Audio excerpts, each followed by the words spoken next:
and welcome to Playing by Ear. I'm Amy. I'm Doug. And I am Kyle. And each episode of this podcast, one of us or a guest will bring an album they love to be presented and analyzed track by track to explore what makes it special and why they think it's not just worth playing, but replaying. This episode, I'm bringing Mr. A to Z by Jason Mraz. Hello, Clock Watchers. This is Kyle, and we're really excited about this. A few weeks ago, a few of us were doing our podcast over on Nostalgia, and what is it? Nostalgia Arcanum, right, Doug? Did I say it right? Nostalgium Arcanum. Yes, easy to say, easy to remember. Memorable. Yeah, I can see it written, but I can't necessarily say it.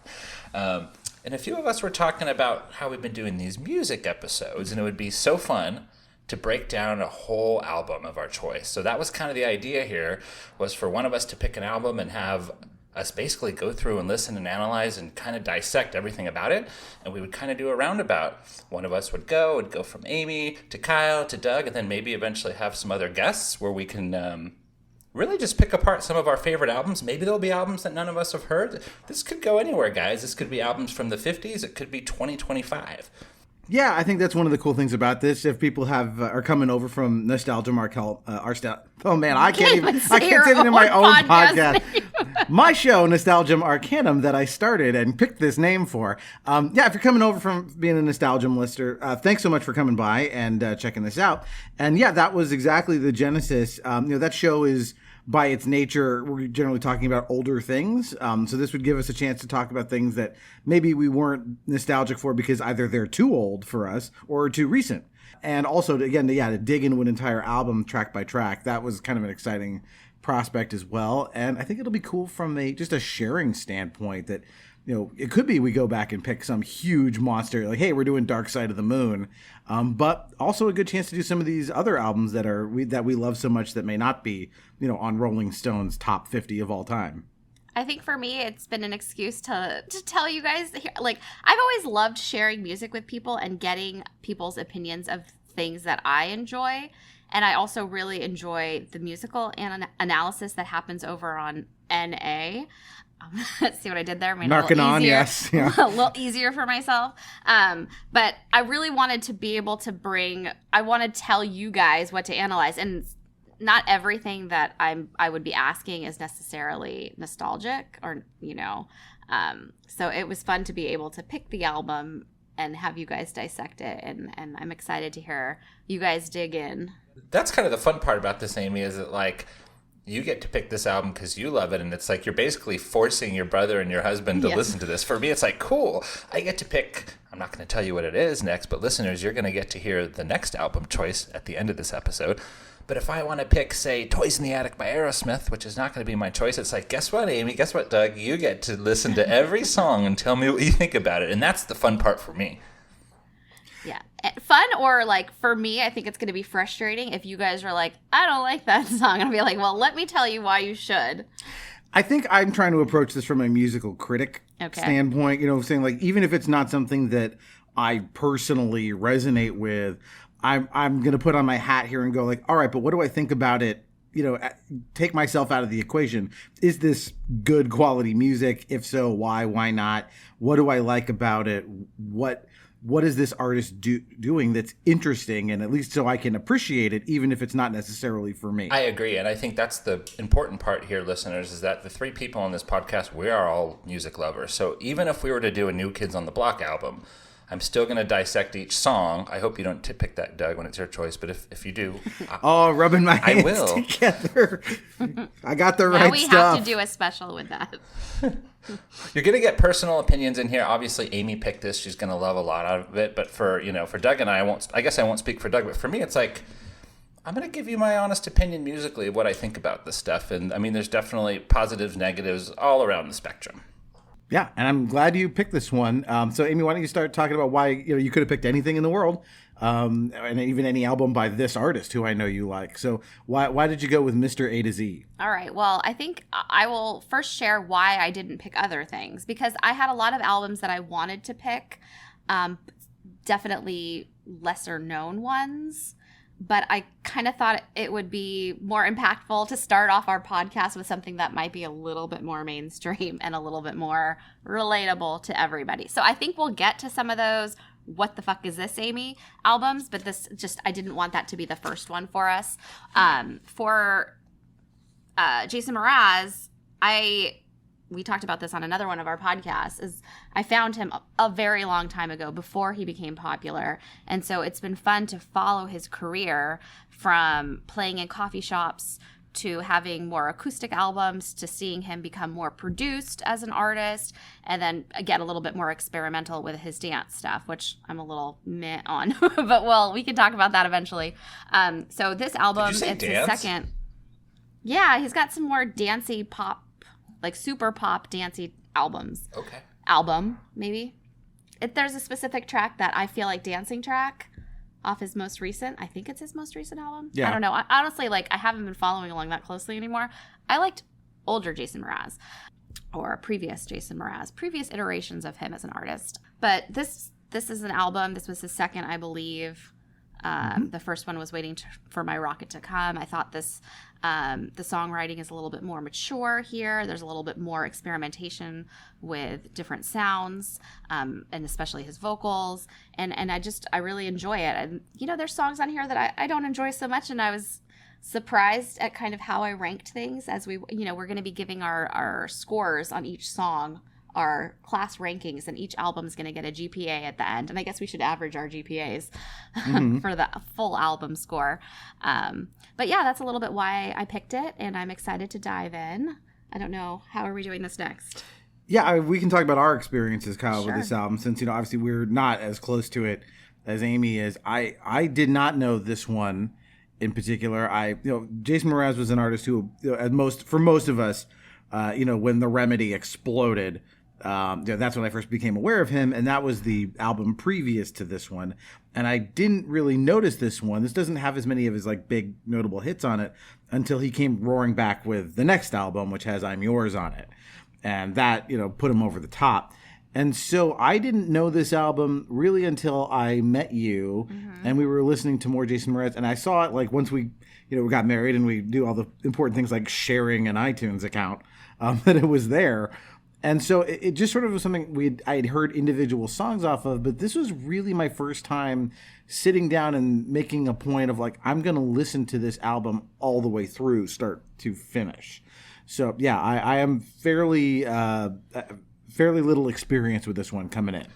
I got a little bit of experience, and it's mostly with particular songs. I think at one point back in the mix CDs era of the early 2000s, Amy, you had made me a mix. I don't know that it was all Jason Mraz. It might just been all Amy songs.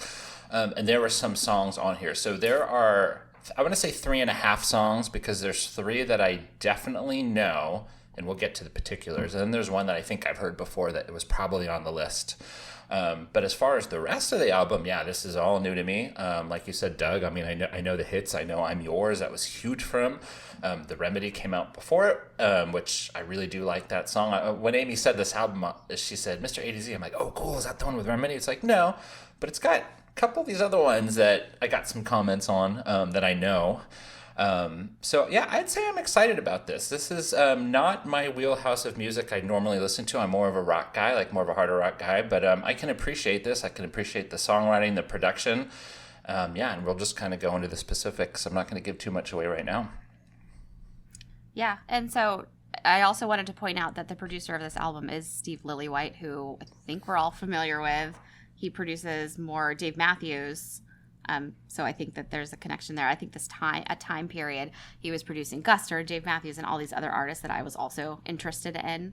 I don't know much about music production. I just thought it was interesting that, he's known for other things that I also appreciate and enjoy. And another thing I'm looking at is Steve Lillywhite. He won Producer of the Years, not for the work on Mr. A to Z, but I feel like it was his work in general.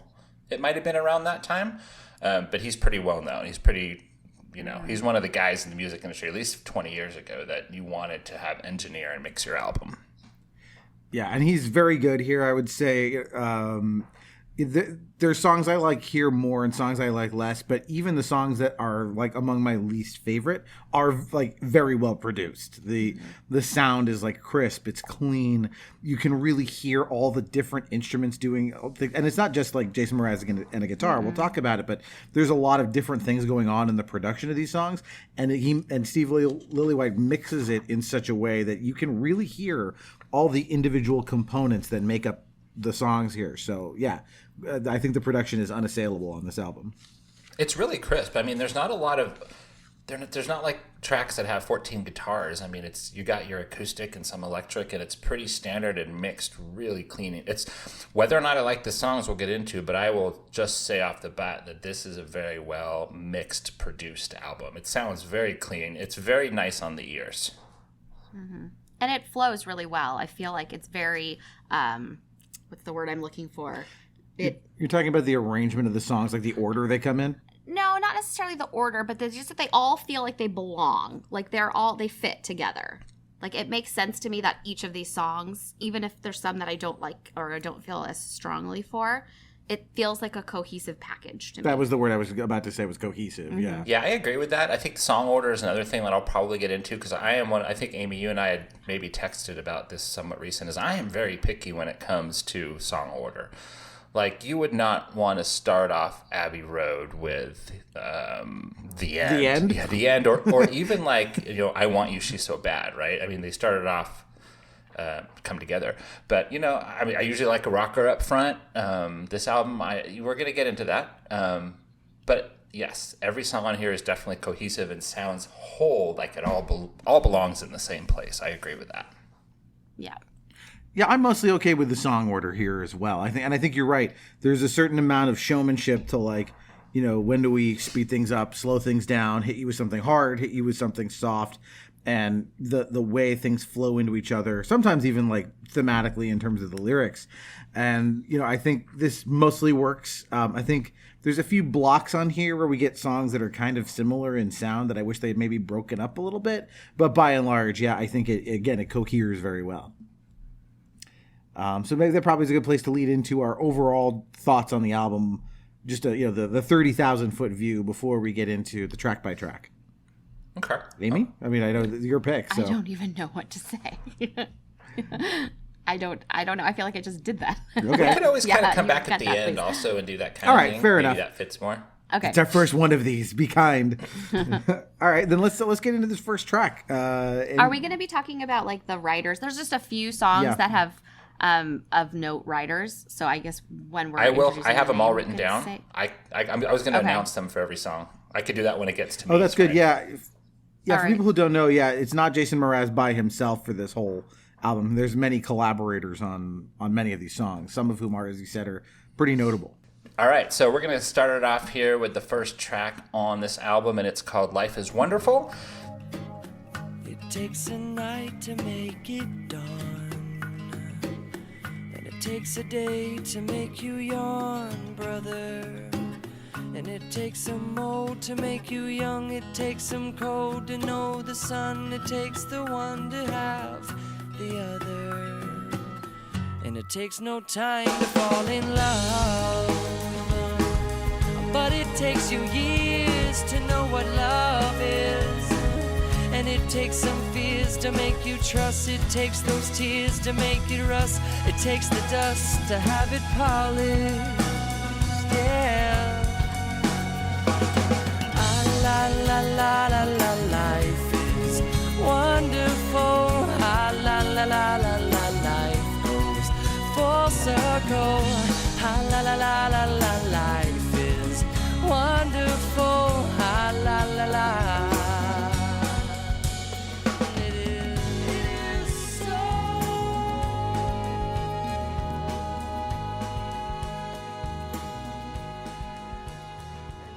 This is actually the only song on the album that was only written by Jason Mraz, and it is 4 minutes and 20 seconds. Take it away, Amy.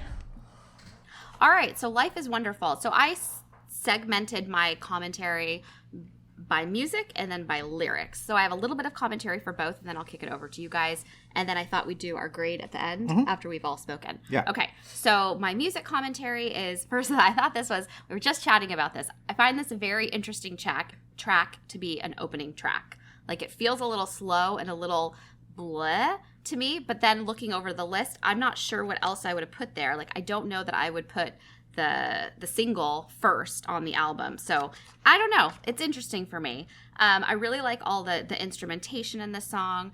I like that the ending is really interesting, how it kind of like soars. It really picks up and you like feel the soaring of it. And it kind of like climaxes. Like, I feel like you're building towards something and it's satisfying at the end. Lyrically, I think it's a lot about like contrast, needing to have the good to have the bad. And the song, it's a good song. For me, it's not the top song, but it's a good, strong song for this album. It's catchy, it's interesting. He always sounds great on all of his songs. So that's kind of where I'm at with this one.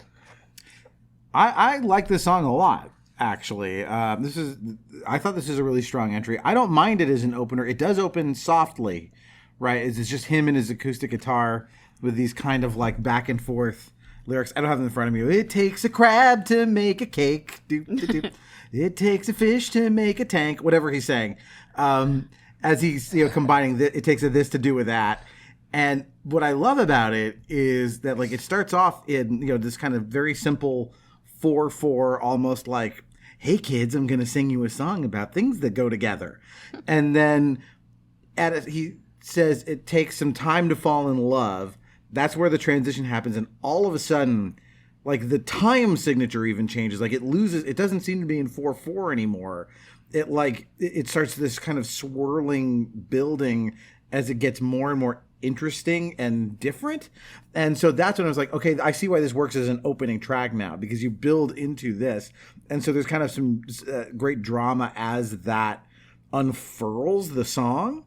And so this ended up being one of the ones I liked the most. I found that really intriguing. And I was sitting there literally listening to it going, I cannot tell what time signature this is in anymore.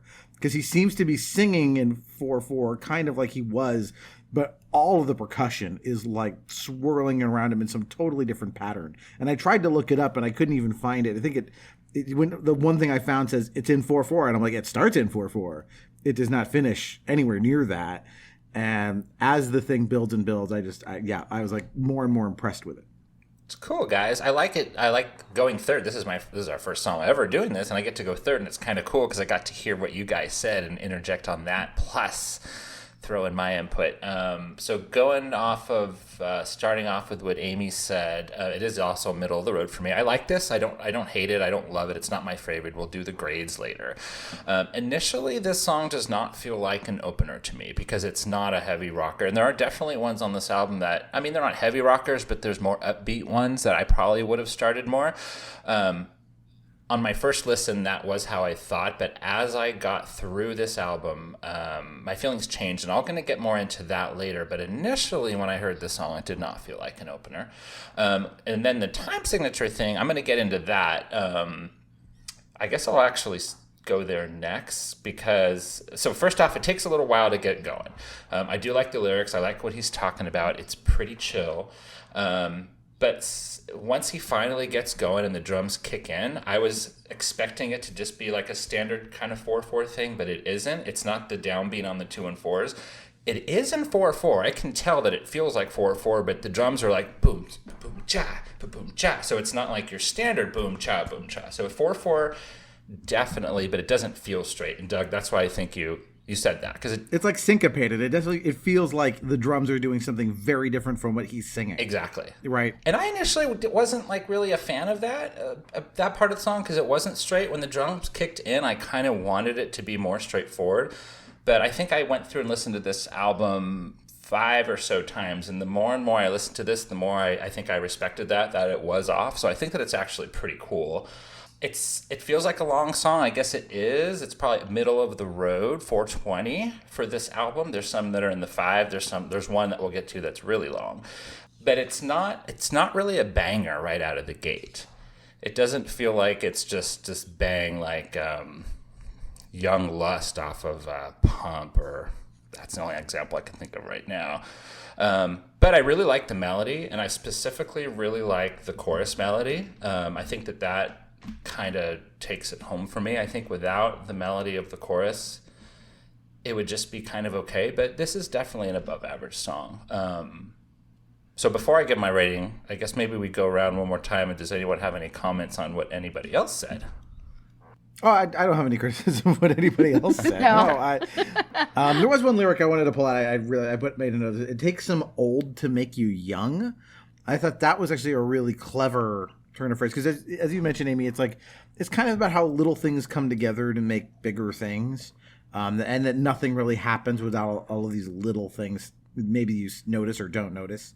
Nothing happens in a vacuum. But that line reminded me a lot of one of my favorite lyrics, which is from Bob Dylan, a song called My Back Pages.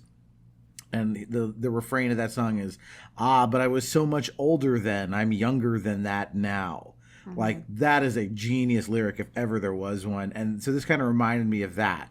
And I was like, okay, that now you've impressed me. Like that, because I know the guy, as we'll talk about in a second, is all about the wordplay. That is I think, a very astute piece of writing. So I wanted to bring that in as well. Okay. All right, so I guess time for letter grades, right? Okay. Go for it, Aim. All right, so I gave this song a B. I gave it an A. All right, and I gave it a B minus. I feel like it could have been maybe a B if it was maybe shorter, maybe not an opener. I don't know. B minus, decent song. And the way that my ratings work, I'll just throw it out there, is to me, A is like amazing, B is good, C is like it's okay, and anything below that, I mean, we'll see if we get there. It's interesting. I didn't even think we could do pluses and minuses. I guess I could have. I didn't think that deep into it. Yeah. This might be a B plus if I'm, allowed to alter. We could revise that as we go. It's all good. Okay. Kyle, what's our next track? So, second track on the album is the first single that he released. It's called Wordplay.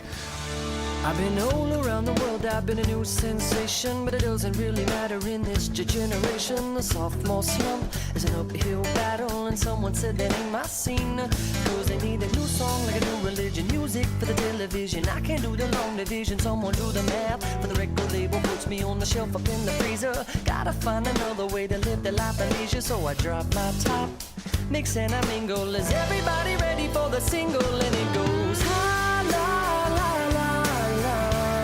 Then listen closer to the verse I lay. It's all about the wordplay. The wonderful thing it does because I am the wizard of oohs and ahs and fa-la-las. Yeah, the Mr. A to Z, they say I'm all about the wordplay. It was written by Jason and somebody named Kevin Kaddish. I guess that's probably how you pronounce it. It's a little short of a song, 3 minutes and 6 seconds. Take it away, Doug. So I like this one. I don't love it. I think, again, as the title suggests, right, there's a lot of wordplay going on. That's what he's got kind of known for because of The Remedy, which is pretty fast-paced, a lot of lyrics coming at you quickly. My issue with this song is part of me thinks the studio is probably telling him, like, do another of those, right? And you can feel that because the lyrics here, this is a song about songwriting, but I don't know that it has anything to say. It's just like, I'm the guy who writes all of this wordplay, but I don't feel like it's to a purpose. Like, he's almost there. I feel like it's kind of meta, but if you just pushed it a little, like, one bit farther to have some, like, twist on it, I think it would have been much better. As far as, like, the melody and the instrumentation goes, it's fine. I just again, like, I couldn't sing along because I couldn't keep track of the lyrics, and the melody didn't blow me away. So I think this one's just, it's all right. It's not bad. It's just sort of like, I can see, you can kind of see all of the strings here in a way that you can't necessarily with some of his other stuff. This feels, there's a little too much, like, calculation here. Yeah, and I think he probably said it perfect where the studio, the record company, and he even mentions the record company wants him to do this stuff, and are you ready for the single, he says. Like, this almost feels like the song that was kind of written under pressure as a follow-up to, which I think is one of the best, probably, Jason Mraz song, Remedy. I think that's the thing about this song is that probably reminds me most of Remedy, but I do not like it as much. I do like it. This is one that I definitely know. I probably heard this when it came out 20 years ago. I like the way that it starts. I like the way that it starts with sort of like this instrumental chorus, I guess is kind of what it is. It's got this quick little pre-chorus and jumps right back into this kind of open big chorus. Let's see, what other notes did I got on here? It feels pretty sincere, the way that he sings it, how he is singing, how the record company wants to keep it on the shelf and like, here's my single and stuff. It feels like it's actually coming from his heart. And that's, I think, a lot of the stuff on this album. I'm not a huge lyric guy, but I definitely feel what he's saying. Like, I can tell that he put time into the words that he wrote. The bridge, I think, is a lot better in Remedy. I really do compare the song with Remedy because it really reminds me of it the most off of any of the songs on here. But the bridge is way better in Remedy. This was just okay. And overall, yeah, I like this one. This is a good track. I've always liked this one. I wouldn't put it in my... Well, I mean, how many Jason Mraz songs would be in my top? I mean, that would be another question. But I like it. It's good. All right, so for me, the song is kind of meh, honestly. It's a very cheesy. It's very commercial. It's obvious to me that the reason why they picked it to be the single. I mean, it sounds like the Remedy, kind of feels like a follow-up to it. It's radio friendly. I think the whole song is really catchy, so it's got that going for it. It's really like sing-alongable. It's, memorable. You're gonna remember that kind of catchy, the hooks and everything. I'm really more drawn to the verses of this one. Like the word, the choruses are kind of meh for me, and then I like the way it kind of changes for the bridge. Lyrically, I think we got a little bit more to work with here. I think it is, like you guys said, it's self-referential track about music and the business of making music. In that aspect, it really reminds me of Love Song by Sarah Bareilles. She's like, I'm not going to write you a love song because you asked me to. And this feels like kind of like the same kind of thing. Like, you want a new song like a new religion, music for the television. I can't do the long division. Someone do the math. So he's like, that's his way of saying, like, you guys tell me what you need. Like, you guys are, I'm not the one who's telling you what the formula is to make the song. I'm just writing it. And then he says, for the people write me off like I'm a one-hit wonder. Gotta find another way to keep from going under. And then guess it's time for me to do the wordplay. Like, so I think that works lyrically. I think it's interesting. And then he says there's another part later on where he's like questioning if anyone is actually listening to him, which I think is kind of speaks to like his deeper psyche and how he like, questioning things and kind of, there's more underneath him than songs like this. And I think kind of that's what it's getting at. Well, remember, this is his sophomore album, right? Like, he doesn't have clout yet. He doesn't have, I think there's a lot of anxiety for something like that. Of like, I got to reproduce that thing again. I might never, that could have been a one-hit wonder. I could be on my way out. Mm-hmm. Like, those anxieties are real. I just wish the song, like, he's almost, like I said, he's almost there. Some of those lyrics, like, hint at this, like, edge. I wish he had gone over the edge just a little bit and been even more satirical. And I think he would have been there. I still think the melody is a little, like, again, it's like, diet Remedy. And so that is a problem. Yeah. So. But we don't know how much the producers are in his ear kind of holding him back. Probably. Yeah. That's the thing is like with a lot of one hit wonder, because if you just look at the first album and that was it, he would be a one hit wonder. Even though I think You and I or whatever that's called came out, it wasn't huge. But a lot of bands in all eras from the 50s all the way to now do have these like one hit wonder type of things. And then they get into the sophomore slump and then they don't get back. So it almost does feel like he was kind of under pressure to write something. And strangely, I don't think this album was as popular as the first album. So it almost kind of is a sophomore slump, even though it's probably produced better and probably well received. And then, of course, he would hit big later on with I'm Yours.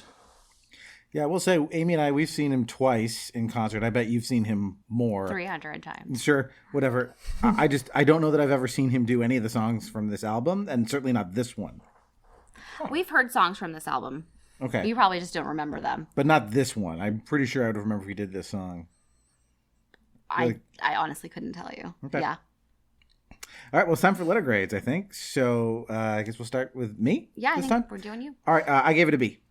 All right. I also gave it a straight up B. Wow. and the person who picked the album gave it a C. Wow. My GPA is very interesting on this album, you guys. Okay. Well, it's kind of like when your kids, if you're a teacher and your kid's in your class, I mean, you're going to give him what he deserves. If he didn't do his homework, he fails, right? Yeah. I mean, you know what it is that there's just such a contrast to me between this song and the A's. And so I had to just be honest with my ratings there. All right. Well, let's go to the next one. Yeah, so we're going to move on to track number 3. This is called Geek in the Pink. That was also released as a single. Well, let the geek in the pink take a stab at it. If you like the way I'm thinking, baby, wink at it. I may be skinny at times, but I'm fat full of rhymes. Pass me the mic and I'm gonna grab at it. Well, isn't it delicious, crazy way that I'm kissing this, baby? Listen to this, don't wanna miss it while I'm sitting. Sometimes you gotta fit in to get in, but don't ever quit, cause soon I'm gonna let you in. But see, I don't care what you might think about me. You get by without me if you want. Well, I could be the one to take you home. Baby, we could rock the night alone. If we never get down, it wouldn't be a letdown. But sugar, don't forget what you already know, that I could be the one to turn you out. We could be the talk across the town. Don't judge it by the color, confuse it for another. You might regret what you let slip away, like the geek in the pink. Well, like the geek in the pink, yeah.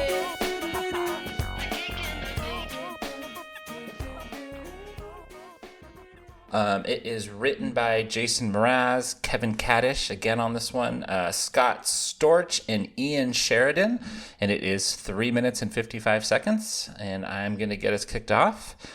So I love this song. I've always loved this song. This is one of those ones that have always hit home to me. I sing it all the time when I'm doing laundry, which is not that often because my wife Cammie is way better at doing laundry than I am, but when it's laundry time, it's laundry time. La, da, da, da, da. And I just love that. To me, that's iconic. I'm sure to most people out there, they don't know that. But when you hear this, it'll kick in right away and you'll know.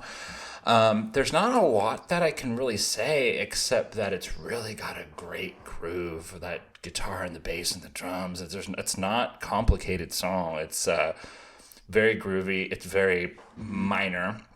It's very hooky. It kind of has that hip-hoppy synth thing going on in the beginning that kind of comes back. And, I mean, to me, this is, when I think of Jason Mraz, I know I'm Yours is more popular, and so is The Remedy, but this song's the shit. I really dig it. I wish that there was more stuff like this on this album. I love that it's just kind of minor and dark. I think the chorus could probably be a little bit better, but it still comes back around to what I call a title, which is that do do do do do do. To me, that's kind of the chorus. It's kind of the hook of the song. But yeah, when I saw that this song was on the album, I was like, cool, I can do this album. Cool. I remember you liking this one. I remember you liking one more too. For me, this song is like it's fun. It's funky. It's got lots of great production. It's kind of like rappy in some parts and musical and melodic in other parts. I think the lyrics are really interesting, just like his pronunciation and how he like enunciates certain parts of it. Like, she was staring through the door frame, eyeing me down like already a bad boyfriend. That shouldn't rhyme, but it does. Like, somehow he makes it work. There's just a lot that he's saying. I don't entirely understand what he's saying. I think, is he calling himself a geek? Is he the geek in the pink? And he's, saying he's should have a chance at hitting up this girl. But yeah, I don't have a lot to say either, just that it's so fun and it's so melodic and you just can't help but sing along to it. And bounce. Yeah, I like this one as well. As I mentioned, I think there was a block of songs on this album that kind of are fairly similar in terms of their vibe. I think the vibe on this is not that radically different from Wordplay or the song that comes next. I think this is where you can really feel the studio going, like, one of these is going to be like The Remedy. So I like this one a lot better than Wordplay. I think it's more interesting. As you said, Kyle, it's got this groove that is really, it's got some funk to it, and it's got this like electronic synthesized like bass sound that's just like bjorp, bjorp, bjorp. It's like something it comes off of a Sega Genesis or something. Yeah. That's like that's kind of runs through it. That kind of gives it it has a regular bass, but it also has that in there to kind of give it a little more oomph. Yeah. So I like that, and I thought that the lyrics here were much more interesting because he is sort of trying to pick up this girl, but he's also non-committal about it. Like, it's kind of like, or not. We can get together or not. Whatever. I don't care. It's an interesting way to phrase a song like this, because the first time I heard it, I think I was like, oh, okay, he's going to make some tee-hee, naughty jokes in here, and he's, I could be the one to turn you on and all this stuff. But then when I looked at the lyrics a little more closely, there's kind of some stuff in here where it's like, well, this could go either way, and I'm fine. And there's something about the aloofness of that is very charming. I think gave this song much more like, okay, if you're going to try and recreate the Remedy, you got much closer with this than you did with Wordplay. And again, yeah, between, as you said, the minor key stuff and then the more like interesting lyrics, like I was much happier with this one. So yeah. Yeah, if only we could all be so self-confident and not care what anyone thinks about us. Yep.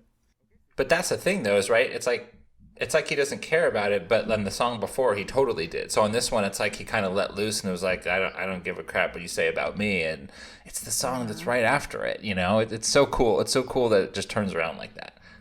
Mm-hmm. There's a few songs on this album where he's kind of contradicting himself.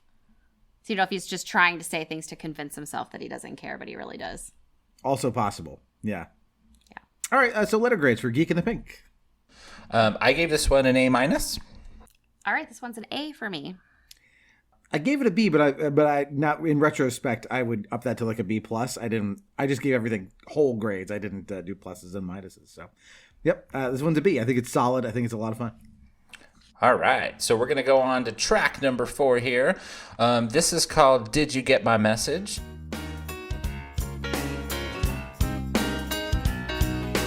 Get my message, the one I left while I was trying to condense everything that I meant in a minute or less. When I called to confess and make all of my stresses go bye-bye.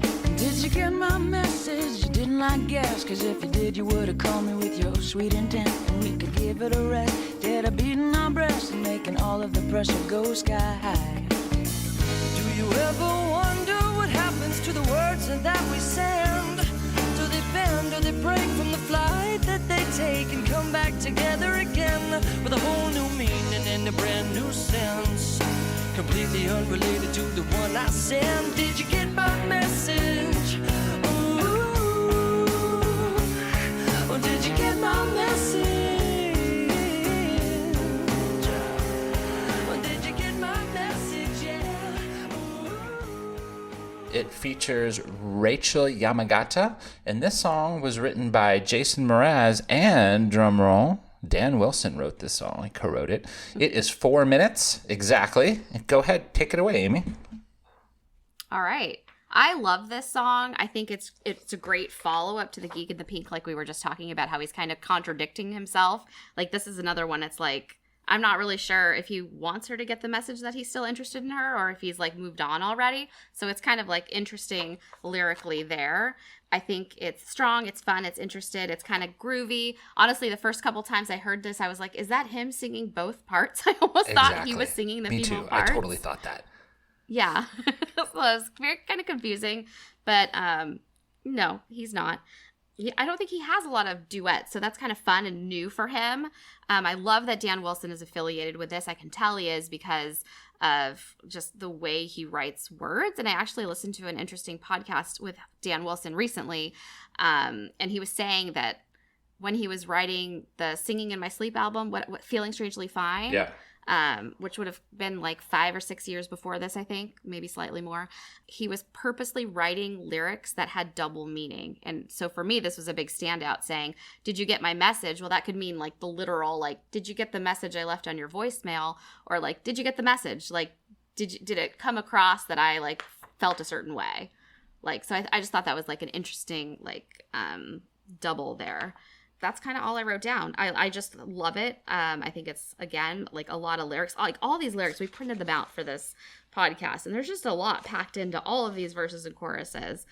I think the verses are really interesting. I don't know. You guys take it away. You're more interesting with all of your musical knowledge. All right. Well, I think musically, again, this one has a fairly similar beat to Geek in the Pink in terms of like just BPM. Mm-hmm. But this one is more piano forward. like really kind of notice, because it starts off with like bonk, bonk, bonk, bonk, bonk, bonk, bonk. That kind of a sound is very jazzy. Something that Jason Mraz like doesn't necessarily do all the time. And so I think that lends the song, it almost has like, especially because it's a duet, almost has a little bit of a Broadway feel to it as they go back and forth. I really like that. Mm-hmm. But there's some cool dynamics here. Like there's things where like they'll do like a thing that doesn't repeat. You know, most songs will be fairly like there's a verse, there's maybe a pre-chorus, and there's a chorus, and there might be a bridge, but basically you're just getting those parts over and over again through a song. But there's stuff in here where they just do things and I'm like, oh, I was waiting for it to come back even, and it didn't. So there's that like, where did we go? But like they came in the middle and I was like, oh, okay, it's like a different, like a totally different organ within this song. Like it's not, and it never comes back. They don't repeat that, as catchy as it may be. So I found myself being really kind of just, it held my interest really well through the whole thing, because it kept kind of shifting around and like playing with my expectations.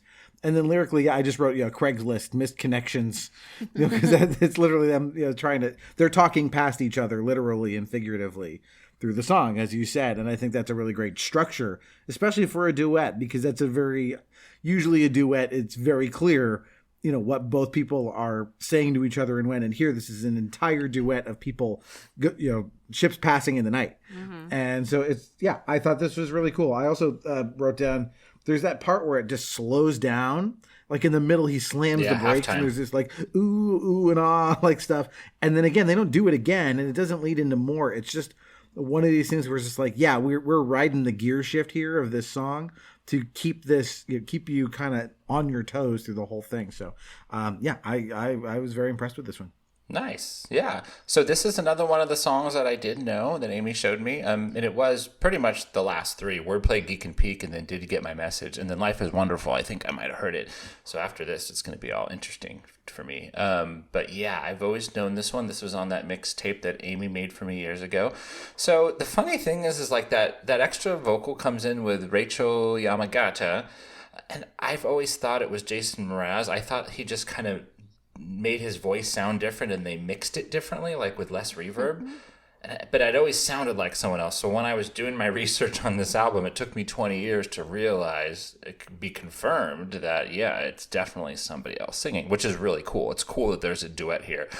Like you said, Doug, that piano, I think that kicks ass. I think that coming off these other songs I don't think the other songs had a piano. If they did, it's not, forward in the mix. It's not full front, yeah. And this one is like leading off right away. So I was already in the first time I heard this because it was piano and it's minor. And when you're going to get minor and piano and good melody, then I'm already going to be hooked into it.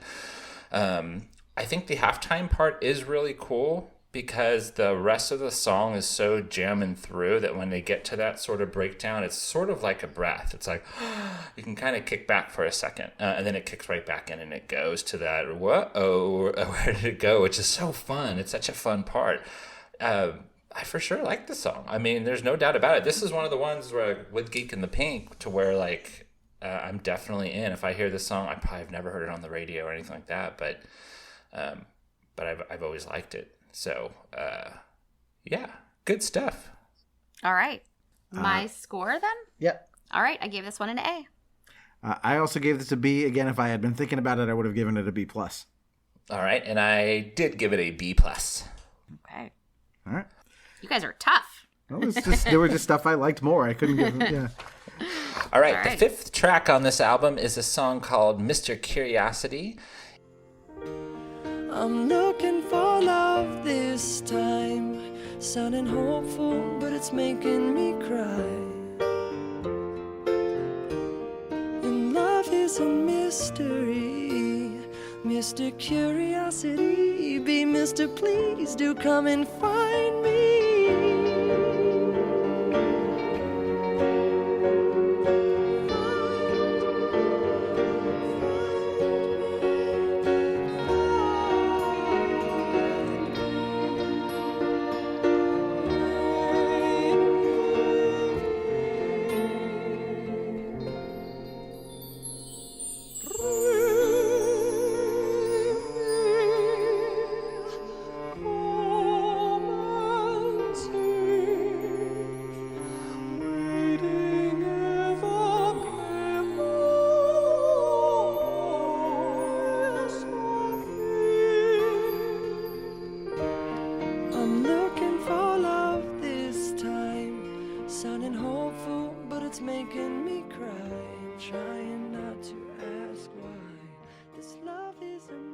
It is written by Jason Mraz, as is every song on this album, along with Dennis Morris and Lester Mendez, and it is 3 minutes and 54 seconds, and I believe it is Doug's turn to start us off. I really like this one. I remember seeing him do this live, and it does have this operatic part in the middle. I seem to remember when he did it live, it was longer or more extended. It was, a real show-stopping moment that he can do this crazy, like, falsetto operatic thing with his. I mean, you have to hear it to understand like what this sounds like, because this is not the whole song. It's just a little breakdown in the middle where he does this, but it's really striking.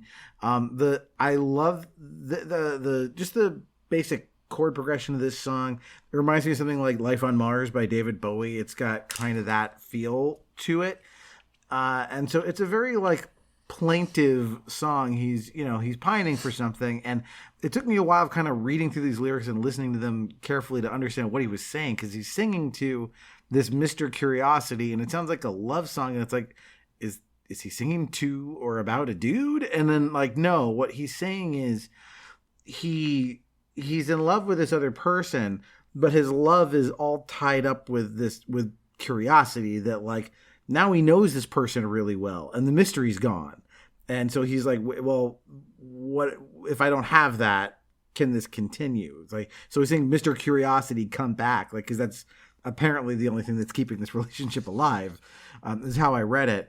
And so I found this to be a very mature song in terms of its subject matter. I thought it was really interesting, and I really loved just the musicality of it, and again, the bold choice to put this opera bit in the middle of it. Like, I'll usually be real interested if an artist does anything, puts in a flourish that bold or weird, even if it doesn't work 9 times out of 10. I think it works here, but like I want to see the 10th thing where that where it connects. So yeah, this was one of my favorites. I really liked it. Okay. So now we get to the point of the album to where this is all new stuff for me, because every song from here on out is stuff that I've never heard before, or if I did, I at least don't remember.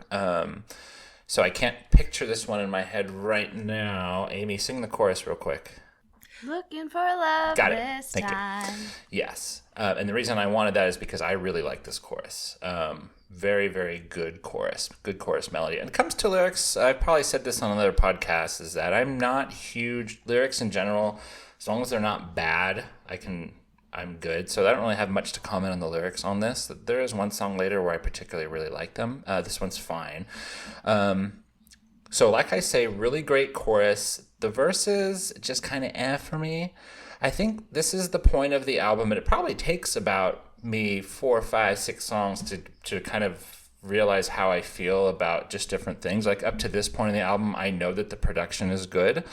I understand that the songwriting is solid, but I think this is around the point of the album where I realize that I am not a huge fan of Jason Mraz's vocals. And I don't mean that the way he raps, yeah, I know Amy's giving me a look, or his talent. Okay, first of all, I understand that he has talent, that he can sing very well. And I know that he is the man, he is Mr. A to Z. He is the man of the words. But just the sound of his voice and the tones, I'm just not crazy about it. It's not really my cup of tea. I think this is where I realize it. But I really like that chorus. So even if a voice is not my favorite, I could recognize a good chorus and want to hear it over and over again. And this is one of those choruses. The other thing I wrote down is about that weird opera vocal bridge, which I think I would like it if it was standalone by itself, but it just felt weird in this song. Maybe I need to hear it more. I've only heard it 5 times-ish at this point.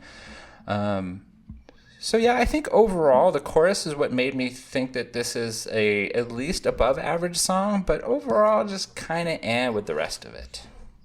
Okay. This song, the first probably 25 times I heard it, I would listen maybe and skip past it. Like, it was one of those songs that just like didn't really resonate for me. And then it just kind of grew over time. And now I really appreciate it, especially hearing it live and hearing just like how amazing he is as a vocalist. Like, I think this song is a standout. I have no clue what he's talking about. And honestly, he's really hard to interpret. I don't know what a lot of these songs are about. I know that they're interesting and the lyrics they're cool, and he's got cool, interesting rhymes and things like that. But overall, I don't know what he's talking about. Maybe he's talking about what Doug said. I also read some interpretation that he's talking about songwriting. I tried to think about like how that could apply to these words. It just didn't really work for me. But I really love, how he goes into that opera part and then how he goes back to the opera part at the very end, and it kind of like ends the song. He kind of just like, oh, and it like ends on that note that I tried. He turns that into like an opera. I try. Don't I sound just as good as him? Awesome. Thank you. Yeah. Exactly. Working on that. Exactly is good. Thank you. I don't know. Is it opera? Is it falsetto? I don't know if it's both a little bit. It's opera. I mean, it's full on opera. It feels like opera. I feel like almost this song, maybe it was built around like, hey, I want to show off that I can do this kind of song. And so maybe they built a song around that. I'm not sure. Yeah, I don't know. I don't have anything else to say. All right, then it's time for letter It's grades. pretty. It's really pretty, and I enjoy it now. Yeah. Okay. I gave this an A. So I gave this one a C+. And this one's a B for me. All over the map this time. Okay. All right, folks. We're going on to song number 6, and I just want to throw out there that this album is called Mr. A to Z, and for those of you that don't completely understand what that means, is M-R-A-Z, Mr. That's Jason Mraz. The M-R comes from Mr. and the A-Z comes from the last of his name. So it's pretty cool how he got that in there. This next song, which would be considered the last song off of side 1, if we were talking in that kind of talk, which I still think of, this song is called Clock Watching. Smoking often and calling out all guilty pleasures. Let's keep talking, anything to stop clock watching. Lately we're running out of time, aren't we? Crazy for running all the time, and maybe let's forget we're running out of time. I'm off like an aeroplane. I'm licking your postage stamp again. I'm using my right brain and I'm praying that we don't crash. Who knew I'd come so fast? Well, so what if a two-pump jump can't last? But I made it to 3 and I foreclosed a 5-minute fantasy on the short-lived flight making love. It was written by Jason Mraz. It was also written by Dennis Morris, who partially wrote Mr. Curiosity, and then also Ainsley Henderson. And the song is 4 minutes and 23 seconds. And I will kick us off with this one. It's kind of jumpy. That's got those stops in there. This is one I actually can hear in my head because I listened to this one quite a few times. I don't think that the chord progression is super original, but it does have these cool little stops that I think is really cool. And then later on in the song, the stops stop and it kind of goes full through, which I thought was really cool. I actually did like the words on this one. Like I said on the last one, where I don't pay attention too much to the words, at least up front, but how he's lately running out of time. I thought that was really cool. I can't picture all the words right now, but I really liked it. He also says how he's using his right brain and he's using his left brain later on in the song. I thought that was really cool. I think that, again, this has a very, very melodic chorus and it's very open. And I really appreciated that coming from these sort of jumpy. The verses are just really kind of these stops, right? And then this chorus kind of kicks in and it's nice and open, right? Where it just feels nice and full, and it has a really nice blend of instruments. I think there might even be piano going on in there too. I can't picture it, but pretty sure that there's acoustic, electric, and piano all blended really well. I think the mixing on the song is really, really well. Overall, I mean, I like this one. I think that this was sort of refreshing coming from the last one, which was a little slow, even though I really liked the chorus on Mr. Curiosity. I was kind of in on it, but this sort of upbeat one was nice. I almost think like he could have opened the album with this, is what I was thinking at this point of my listening. I will comment more on that later as we go through. But yeah, this was a cool one. This was one of those ones where it was like, cool, I never heard the song, and I like it. Great. This is another one that kind of has grown on me over time. I think that Jason uses a lot of sexual innuendos in his other songs, and this one is more obvious. Like, this is a song about sex. I mean, I'm working on getting you off again, and I think I'm catching my second wind again. And I think clock watching, like, how long are we going to last? Like, how long is this going to go on? I think it's, like, very literal interpretation. Yeah, so, you know, for me, musically, I find the verses are just kind of meh, but as soon as he starts singing that chorus, I think it's really, like, satisfying. I'm off like an airplane. Like, I find that really, it satisfies the verses very well, and it's very catchy and interesting. What else did I write? Yeah, licking your postage stamp again. Like, I mean, he just has a way with words. Little pervert he is. Yeah, this is kind of like a middle of the road song for me, but strong chorus. Yeah, I didn't like this one. Clock watching, I felt, was aptly titled because I was watching the clock as I was listening to this. I find it very boring. I think the melody is pretty flat, especially as, you know, you guys were talking about the verses. It's just I just find that this chord progression doesn't work for me, and it's just kind of even the little musical flourish of having everything come to a stop every once in a while, it wasn't enough for me. I just kind of feel like the song never got off the ground for me. And that little flourish, like, I'm off like an aeroplane, is fine, but it didn't rescue the song for me. I'm like, more of that. Like, that. Where was that in the rest of the song? So lyrically it's fine. Like, it's clever enough. As you know, his stuff is never not clever. You know, I mean, that's his stock in trade. So, but yeah, this one was easily just not. It just didn't work. I was like, I noticed I was way more when I was listening to this over and over again. I had those songs from the first half of the album real clear in my mind, and the second half of the album. It was harder for me to, wait, which one is that again? And I think it's because of this song that I would check out during this song. And it took me a couple songs to, like, oh, right, check back in after this. Like, it really just was a dud for me. So I'm sorry I'm the downer on this one, but it just didn't work for me. I hear it. That's why we do this. It's good to get the full round. Letter grade time. I guess we're on me, right? Mm-hmm. Okay. I gave this one just a straight up B. All right. I gave this one an A for the chorus and a C for the rest of the song, so it averages out to a B. I just had to explain that the whole song is not a B, and the whole song is definitely not an A, but there's a little parts of it that are. Yeah, and I gave it a D. Like, it just didn't. Oh wow, it's gonna drag your average down. It did, but it's the only one I'm giving out. I'll tell you that. Like, okay. It just didn't. This just did not work for me. Okay. I'm sorry. I'll have a lot nicer things to say about the next one. All right, so track number 7 is where we are at. This one is called Bella Luna. The cosmic fish, they love to kiss. They're giving birth to constellations.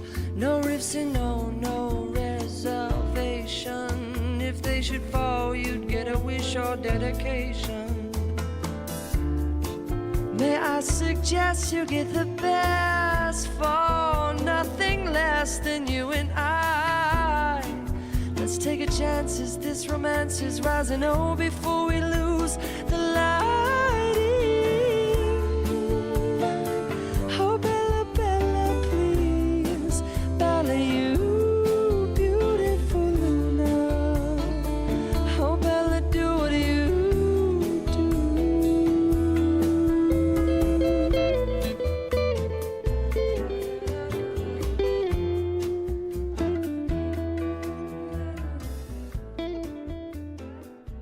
And it's written by Jason Mraz and Billy Bushwalla Galewood. And it is 5 minutes and 2 seconds. And take it away, Amy. All right, this is the first song of Bushwalla's that we've seen on this album, right? Yes. Yes. So that's fun. Back in the day when he would play the coffee shops, Bushwalla would be someone that would frequent the coffee shops and sing along with him. So it's kind of fun to see him. I don't know if he had any songs that he wrote on the first album, but it's fun to see him incorporated here. I think the song is really strong. It's beautiful. It's kind of got this like sexy, slow song to it. It's got this like, it's kind of got a groove that you kind of want to like cha-cha to maybe. It's super pretty. I don't know if this is accurate, but I wrote it down. I said he kind of slides between his like chest and head voice. Like it just kind of goes up and down, and it's really, Really pretty, great demonstration of how well he sings. I wrote down, what a gift.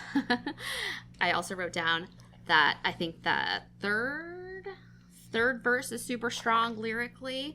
I'm just a singer, you're the world. I don't think the song has a bridge, which is interesting because I think most of his songs do. Maybe I'm wrong. Has a guitar break, which is kind of cool. Lyrically, I literally think he's singing about the moon. I could be wrong. Maybe it's a girl and he's just kind of making a comparison there. But it's just pretty. Like, that's all I can say about it. I think it's just a really pretty, lovely song. Yeah, the song is a vibe. And this was, I think, a really strong entry on this album. I love this one. The use of like a Spanish guitar, kind of sets a mood. You can really hear this, you're on a gondola somewhere at night as he's singing this to you. He's serenading you with this. And I just feel like as you said, it's pretty, and he does absolutely, he pops from his like chest voice to his head voice. It's that Bella Luna, he goes up high. For that, and there's such a command here of his both his voice and of his his songwriting. Everything about this is firing on all cylinders for me, because it's such a confident type of song. Like, again, for a guy that you associate most with stuff like The Remedy, this is very far and often another direction, and it just showcases his talent as just someone like, I can create something like this. This song could have been, popular in 1804. There's something kind of eternally mystical and simple about it that is just really captivating. So yeah, I like this one a lot. Now here comes Kyle to fuck it all up. Oh no, don't you dare. I'm going to be nice. So we're at the 7th song, and this is about the point of an album to where if it's not really, really hooky, then I'm probably going to tune it out. That's just, I think, about my number. I think it would be like that at a concert if I got through 6 songs. And like at this point in the album, we've got some good, we got a great one in there, and we got some kind of So when this came in, and so I don't like this. I think the vocals are kind of eerie on it. I think that the song never really takes me anywhere. It's kind of stagnant the whole time, which I get. It does feel like a jam, and I think that if I was in the room or possibly hearing the song live, I think I would probably like it more. But just listening to it, through the headphones and in the car, I feel like I'm in a hotel lounge. It just doesn't really take me to any place except that hotel lounge where I'm having a beer, which actually could be a cool place to be, but not when you're at home. His vocals do go up. I have some other notes here that his vocals do go up later in the song. I guess that's the chorus, which I thought was actually kind of nice. So it's not like I'm not giving this one an F or anything like that. The chord progression was nothing special. Like I said, it feels like a jam. Like, I get it. It totally makes sense. It's a song. But up to this point in the album, I did listen to it like 4 or 5 times, but some of these I listened to more, like Clock Watching, the last one that I liked more. I think I maybe listened to like 7 or 8 just to kind of drill it in. But this was one that I kind of didn't come back to after the 4 or 5 because I just wasn't really digging it. Yeah, not one of my favorites. Okay. I'm going to defend this. No, I just think, like, for me, like, vocals and, like, I like listening to, like, a slow, I mean, I'm a singer-songwriter, here we go again, singer-songwriter kind of person where it's, like, if it's just, like, one instrument and a vocal, like, I'm in. So for me, that stands out. Now, other people, like Kyle, who's more of a rocker, like, you got some ballads and things, like, in rock, but, like, it's just a different kind of song. It's a different kind of, like, personality, song personality style that I think you're drawn more to. That's not this. But I do get, like, this song is different. That's the one thing. I didn't give this one an F, but the one thing is about this song is up to this point, this is original, meaning there's nothing else on the album that is like this at this point, which I thought is actually kind of cool. Its style I wasn't so into. I didn't really love the song, but that part of it was cool to get a different style. Mm-hmm. Okay. Fuck you. You don't like how I feel? Well, go fuck off. No. It's the first episode, guys. There won't be a second. Yeah. You want me to do your album? No, I'm just kidding. No, it's fine. It's fine. We're fine. I went through this. I mean, I tell you, this is an album that I probably wouldn't listen to, but, I listened to this song 4 or 5 times just for the podcast here. So I put in my work. I know. You're going to get my words. No, I know. No, I know. And you guys are doing a great job. Like, for me, like, I don't know how to, like, there's some songs on this album where, like, and we're going to get to them, where I'm like, I had literally nothing to say. I left my commentary blank. I was like, I don't even know what to say about this song. Will that be good or bad? We'll see. But, like, I'm very impressed that you guys are able to, like, pull out lyrics and pull out, like, chord progressions and shit like that. Like, how? Like, I can't do that. I know these songs. I've heard them 100 times. Like, it's impressive to me. So I appreciate the time you put into it. I will put time into, like, also listening to your albums, but I can dissect a lyric. I can't dissect, like, this is the verse and this is the chord progression. Like, I don't know how you guys do it. Yeah, we didn't talk about our backgrounds. I have some musical knowledge. I mean, I took piano lessons and stuff. Like, Kyle has an exponentially greater amount of, like, musical technical theory knowledge than I do. I consider myself to have a pretty good knowledge of music, like, history and, like, I know a lot about different artists from different eras. Like, I put in a lot of time into really trying to expand my musical knowledge, so I can come at it from that perspective. But in terms of, like, I can hear chord progressions I like, but when you start getting into real complex things, that gets away from me, and I can only just notice, like, this. I can tell something interesting is happening here, but I can't explain why. Yeah, I don't know what got me to where I was a band nerd in high school. I grew up behind the piano. I had piano lessons when I was really young. Got into guitar. I took music theory in college a little bit, and was in a band and been writing music my whole life. Doesn't mean that my opinions matter that more. I just feel like I have maybe more things to say about certain things, but I think that everybody's opinion when it comes to this kind of stuff is super important. So, I don't like to stroke myself that much when it comes to this, but I know music fairly well. Yeah, it's one of those things where, like, it doesn't matter if you're the most musically knowledgeable person or the least. It doesn't matter in terms of, like, do you like it or not? Like, it's just being able to put words to, like, the things in it that are happening, but your taste is your taste. There's nothing you can do about that. I just, like, I don't even understand, like, where does your taste come from? Like, I guess it's an amalgam of, like, what you've listened to, what your parents made you listen to, some part of your genetics. Like, it's just, like, it's kind of a crapshoot. Like, I can't tell you why I like Bella Luna, but to me, it's pretty. There's definitely, like, a parents thing in there. I was talking to my daughter tonight, Allie, who is going to be on one of our other podcasts coming up, and she was talking to one of her friends, who her friends actually don't know the Beatles. I think they knew one song, like Here Comes the Sun. But to me, like, poor kid, it's the parents that failed. So to all you parents out there, that's where your music comes from. Like, when you're 6 years old, it's because your parents played Yellow Submarine. That's why you know it. If they didn't play it, it's not your fault. You could blame your parents. I'm laughing because that's, like, Ben is so obsessed with Yellow Submarine right now. Well, good job, guys. So cute. I showed him the movie. Good. He loves the movie. Yeah. We're trying. That's where I started. All right. So where are we? Letter grades for Bella Luna. Who is up first on this? I think it might have been me. Amy, I gave this one an A, a strong A. Okay. I also gave this an A. All right, and this is a D+ for me. So kind of like clock watching for Doug.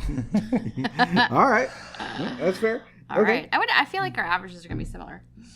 I think once it's averaged out over the entire album, I think we'll be surprised. I think it's going to be close. Yeah, because there hasn't been, like, a lot of A's, and I think there's been 2 D's and no F's. So we're all in the pocket here. How many decimal points did you guys go on your average? I went whole. Whole. Decimal points? I went to 2 places. Okay, same. So, I mean, when it came to average, I guess we didn't talk too much about it, but I ended up giving it a letter grade as my average, but also a percentage. For example, 59%, which would be an F, but there's a number like that. So. Oh, you went hardcore. I just gave it, like, 4 for A, 3 for B. I gave it a number that would actually be like a GPA number. That's exactly what I did. Well, listeners, you're going to get what you get for this, and things will change as these podcasts progress. Well, if you're going to give us a percentage, I mean, we'll know what the grade is. We won't know what the GPA is. Well, no, I had. Yeah. We'll be close. Can you do some math on GPA also? Did I? Can you? We can cut this. Yeah, I mean, we'd have to pause, but yeah, I could get there. It wouldn't take you that long, because I feel like it'd be fun to have, like, the album GPA for all of these podcasts that we're doing. Okay.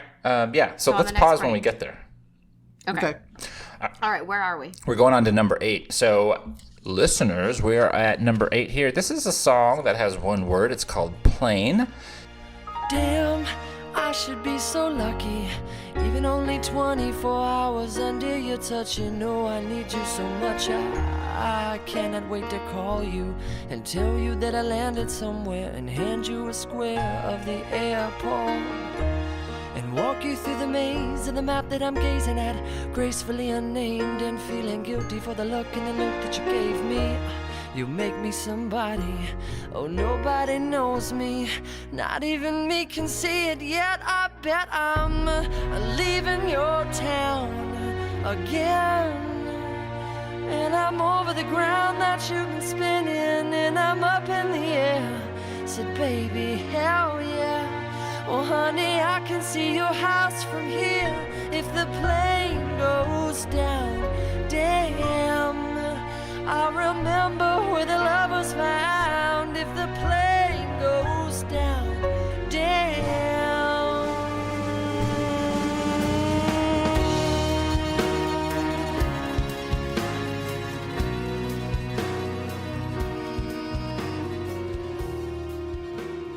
It is written by Jason Mraz and Dennis Morris. I believe this is the third one with Dennis Morris so far. And this is one of the longer tracks on the album at 5 minutes and 13 seconds. And go ahead and take it away, Doug. So I ended up enjoying this one the more I listened to it. I think my first impression of it was that it was like, it's okay. Don't love it, don't hate it. And I grew on me a little more as I went. What I finally realized what I was responding to was this almost sounds like some of the slower James Bond theme songs. It's got a little bit of this, like it's that descending line, which matches, right? Because he's singing about the plane goes down. The melody also is a descending line through a lot of it, right? Usually a chorus kind of picks up as it goes, and he's singing, if the plane goes down again. Like he keeps bringing that down as he goes. I think there's a lot. I enjoy the use of strings here. There's a lot of strings in this song. So there's sort of this theatricality to it that again you would associate with some of the like mid-tempo Bond songs. So, maybe not like Skyfall, but like something like along those lines. It's got that kind of a vibe to it, and there's some interesting lyrics in here, right? He's basically fantasizing about a plane crash, and like I can see your house from here. There's a line in there he talks about I could. Taste these teeth, please. Like, what an interesting, like, yeah. Where's like, that? It's in there. Right there. Okay. And supposedly you can crawl right through me. Taste these teeth, please, and undress me from these sweaters. Better hurry. Just that line, taste these teeth, please. I seized on that because, like, one, it's hard to say, but two, like, creepy. Like, an interesting, like, turn of phrase. I would never think to put those 4 words together at all. I enjoyed this one. Again, it's still not my favorite, but like there's a lot of I kind of applaud there's a lot of interesting stuff happening in it, and you can tell there's a lot of care that went into the song. Okay. It's all fair. So initially, like when this song started, it was slow, which was a turnoff because it came from Bella Luna, which at this point, it was like my least favorite. I was hoping to pick it back up. So initially I was a little bit turned off, but as I listened to the song more and more, it grew on me. I think the chord progression is nice, and again, it's minor, which is always going to get me. I really like the lyrics to the song a lot.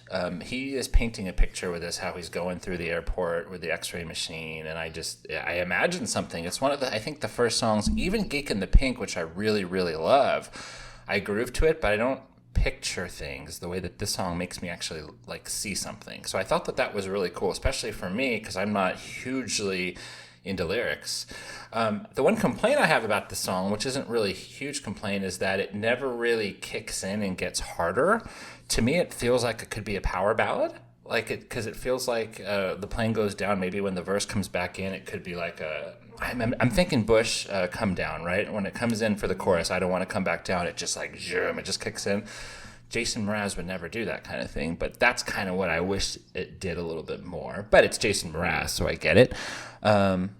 But I liked it. This is probably middle of the road for me also. I think this is one that will probably stick. I think this is one that would probably be on playlists of mine as time goes on, because it's just so interesting and it's kind of a ride and it's kind of an adventure going through it all.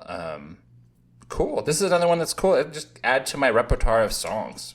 Way different than the last one. Cool.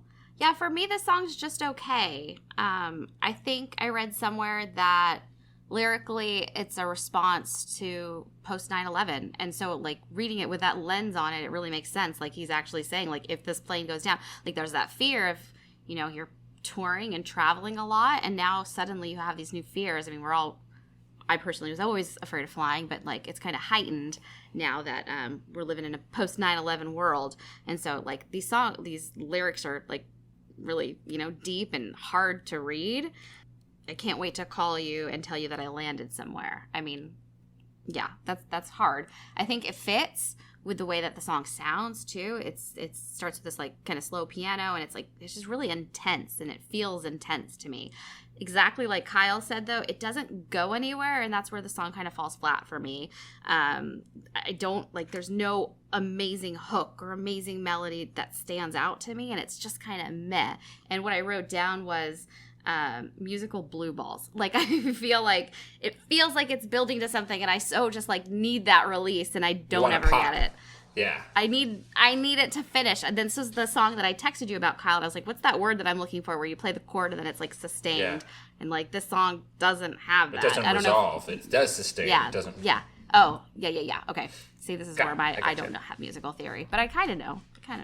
That's literally the feeling, the Roger Rabbit shave and a haircut without going da-da. Yeah. Dun, Right. dun. And that's that feeling doesn't resolve. The song does not resolve at all. So it's kind of a bummer. It's a bummer of a song to me. I like it lyrically, though. I mean, I think it's deep and I think it's meaningful. And musically, it's just kind of meh. Sorry, Jason. All right. Okay. Cool stuff. Some grays, right? I think it's Doug's turn, right? Okay. I gave this a B. Okay. I ended up giving this one a C+. I feel like it couldn't have been worse, but it could have been better if it did have more of that kick, like we kind of talked about. So C+. Wait, I have a question. Didn't you say the song might end up on your playlist going forward? Yeah, but, you know, C+ And is a little Cs? above average, but I feel like it could get better and better. But yeah. Oh, Yeah. interesting. All right. Okay. This is a C for me. Okay. Okay. All right. So we are at track number 9. This is a song called Oh Lover. Well, God only knows our contradictions to quitting is a hate to love relationship thing. A fire under you is so fulfilling. I fear there's nothing more. I'm giving you the chokehold. My flirting with disaster is modern love. Ooh, you're so bold. My wanting to kiss you still is not enough. I'm getting over all the comments, unfriendly statements made by people with nonsense. I'm getting stronger by the minute, and once I slip into position, I'll swing you and turn you all around. You are the sweetest thing I've found since whenever. You're the only way my time is measured. You might be the silent type, but you're advertising louder now. It's crazy how you're killing me. Killing me. But I like y'all. Red top and matching bottoms. You know the ones you got on. Put 'em over your skin. And this was just like the last song with the same writers. It's got Jason Mraz and Dennis Morris. And it is 3 minutes and 54 seconds. And I will kick this one off so I get to look at my notes here. I love the bongo groove. It's kind of bongo-y and quick. I think it's a refreshing after the last few. Didn't like Bella Luna. Plain I liked, but it was still slow. This one is definitely refreshing. When the drums kick in, it's rocking. When the drums kick in, also, I thought his vocals sounded really strong. I actually thought he sounded like Michael Jackson. And it was very Michael Jackson-y, the way that it sounds, which I just thought it was really cool. He has a lot of songs that sound like that on some of these more recent albums. There's some, like Amy alluded to, some of these dancey tracks. Like you can hear like a Michael Jackson influence in some of those. Yeah. Interesting. I think in general the words are too wordy on this one for me to really know what he's singing or for me to hum along to. I think it wasn't like that kind of song to where I would be able to catch on really quick. Even though I got this one probably a good 6 or 7 times. There's some key changes that are happening. I feel like the intro, and then when it goes to the verse, it kind of changes some sort of key. It's kind of a wild ride. I think that the song kind of grows as it's happening, and around the 2/3 mark is what I wrote down. It kind of ends up going a little epic. It kind of gets to a place to where it hasn't been, and then it's got this kind of cool outro. There's these multiple bridges that are happening in it. I think that it's not one of my favorite songs on the album, but it's definitely towards the top because there's nothing like this. This is not standard at all. The one thing that I thought was interesting is that it never gets back to the chorus. Like towards the end, it has like this cool bridge outro, which is not something that you hear too much. But I like this one. This was cool. This was another one also that I think I would add to future Kyle playlists, just because of this intricacy of just so much going on with the bongos and the jumping around and the epic bridges. So this was nice, refreshing after maybe not after playing in a bad way, because I liked playing, but it was kind of getting back to more of an upbeat feel, which I really liked. So, similar to Plane, the song felt really intense to me, but where Plane fell flat, Plane crashed, Oh Lover didn't. Like, I feel like the song, like, came through for me. I think he does pack a lot into his lyrics here, but to me, it's kind of like, it's more obvious I don't know what he's talking about half the time, but, like, to me, it feels like he's talking about an affair that's like off limits and he's going for it anyways. And so I feel like the kind of, the music fits because it's kind of like jarring in ways and it's different and changes up. And like you said, it kind of goes epic at the end. To me, that works with this because it's like this thing that you shouldn't have and it's kind of like all over the place. I don't know if that makes sense. It feels like it's like constantly building to something, and I really enjoy that, and it feels like satisfying at the end. I love how he like enunciates certain parts, and I don't know if he writes that in or it's just kind of how he sings. But it's like, it's so unhealthy but so good for me. Oh, like he like adds these like little ooh ah ooh, like he says in wordplay, he's like, I'm the wizard of oohs and ahs, and like he really is, like he builds it into these songs, and it's like so interesting. And I'm just like curious about the like songwriting process of like adding in those little parts. And I don't know, Kyle, maybe you can address this when we get back to you. Like, do you write in those like extra oohs and ahs, or is that like up to the singer to kind of like, but it's like he needs to give his voice a break, and he kind of like builds in the break in interesting ways. I don't know if that makes any sense. But I love this song. I think it's like really well produced to me. Not that I know anything about production, but I really love it. And I think the red top and matching bottoms, you know, the ones you got on. That's the I don't know end, if that's right? actually the bridge. No, that's like halfway through. The part that's like it changes, weekend party's over, that's a different melody than that's the end. I wish I could sing. I can't sing, but it's got all these really interesting parts, and like one of the standout verses or bridge, I don't even know what part it is, though I like your red top and matte. I like that part a lot.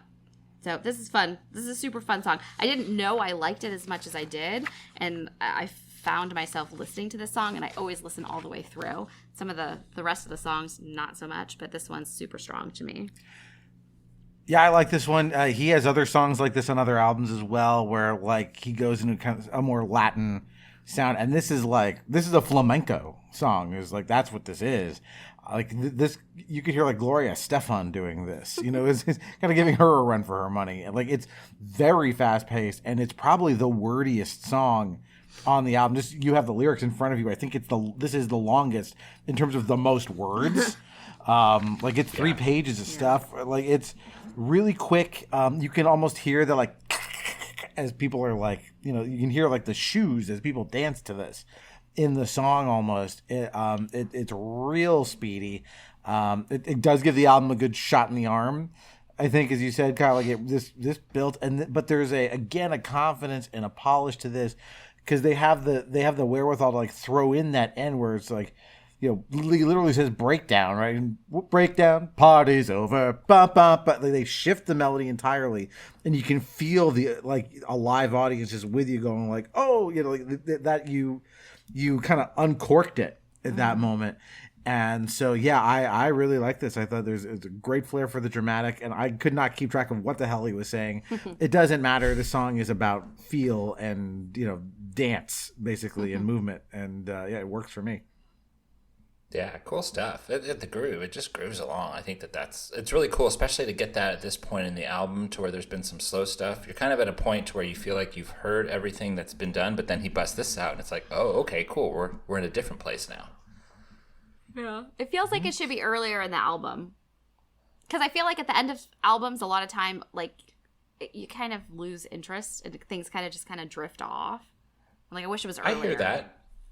I hear that, but at the same time, like, it's nice to have something like this at the end, because then it's like you actually want to get to it, rather than if this was 3 or 4 or 5, it's like you'd be done, but you get this and it kind of brings you back up, which I like.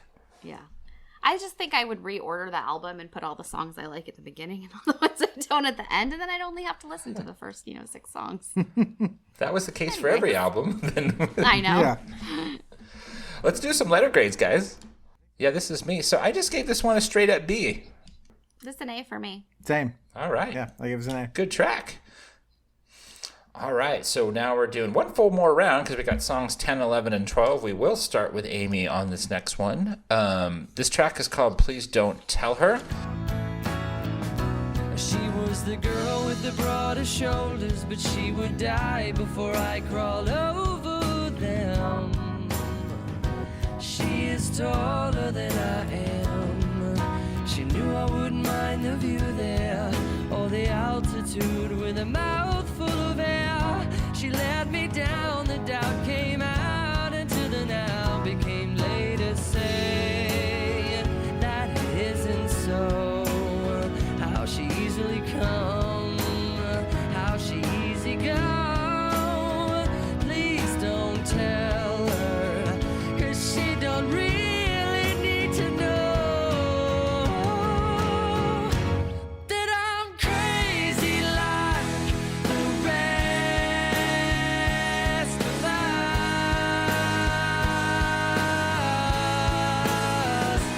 And I'm crazier when I'm next to her.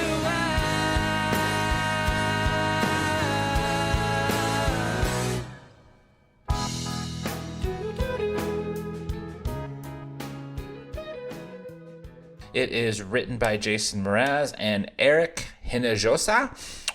It's 4 minutes and 40 seconds. Go ahead, Amy. Take us there. All right. To me, this is another one of the stronger songs on this album. I don't have a ton to say. I'm sorry. I just can't analyze songs like you guys. I like it. I think it's got a strong melody. I do remember you hearing this song like back in the day, so I'm interested to hear your commentary, Kyle, because I know we've talked about this song before. Okay. So hopefully we'll get there. I think he's trying to talk about like the end of a relationship, and this is one of those songs where he's kind of contradicting himself, where he says he's like, I'm not going to miss her, but then later he's saying, other things that kind of indicate that he will. And the fact that he's like written a song about this person too tells me like, okay, she's memorable, or he's memorable in some way. But it's super strong. I don't know why I like it so much, but I do. Yeah. And I find this is a song I listen to a lot. I don't tend to listen to this whole album, but this song comes up on my shuffle a lot, and I always keep it on. I like this one a whole lot. I think again, this one with a very strong chorus. Just melodically, this feels, proper pop song ballad kind of a chorus to hold this together. That I'm crazy like the rest of us portion there is just really, really strong. And the way that kind of the band comes up to meet him with kind of that stronger, just pounding on the guitar and stomping along, like, yes, like this is a very confidently written, like well put together pop song. And I like the lyrics here. I think, again, there's kind of an emotionally complex idea where he's talking about this girl and how great she is and how she's better than he is in most respects, right? She's a high scorer and she's taller than I am. And, she's kicking ass all over the world, all the stuff that he's saying. But they broke up, or he never had her to begin with, or whatever it is. They're not together. And he basically is saying, don't let anyone know. Please don't tell her that I still have feelings for her. That's what the please don't tell her sentiment is. And I feel like we've all probably had experienced something like this where there's someone there who, like, you know, you used to, or you still have feelings for, and they've moved on and you haven't. And you're like, oh God, I hope that'd make things so awkward if, you know, we were just going to pretend everything's fine. You know, I think those kinds of things are not things you normally see in a pop song, right? The pop song formula would tell you to write a song where, you know, yep, and I still love her, and it's gonna be fine, or we're gonna get back together, or whatever, you know, and she loves me, and I love, like, but that's not what this is. This is him watching her from afar and going like, yeah, no, didn't work out, nothing I can do about it. A much more resonant, interesting thing for a song with this set of like notes and chords together. You wouldn't necessarily always pair that, and so yeah, this is one of my favorites on the album. Not to give anything away, but I really like this. Okay. I don't remember you playing this one for me, Amy, years ago. I don't doubt it. You probably did. It did feel sort of familiar, but yeah, I don't remember it. I like the way when it kicks in, it's got that instrumental chorus. It kind of feels like the big ballad of the album, straight up. It's like the real ballad of the album. I think it's better than Mr. Curiosity.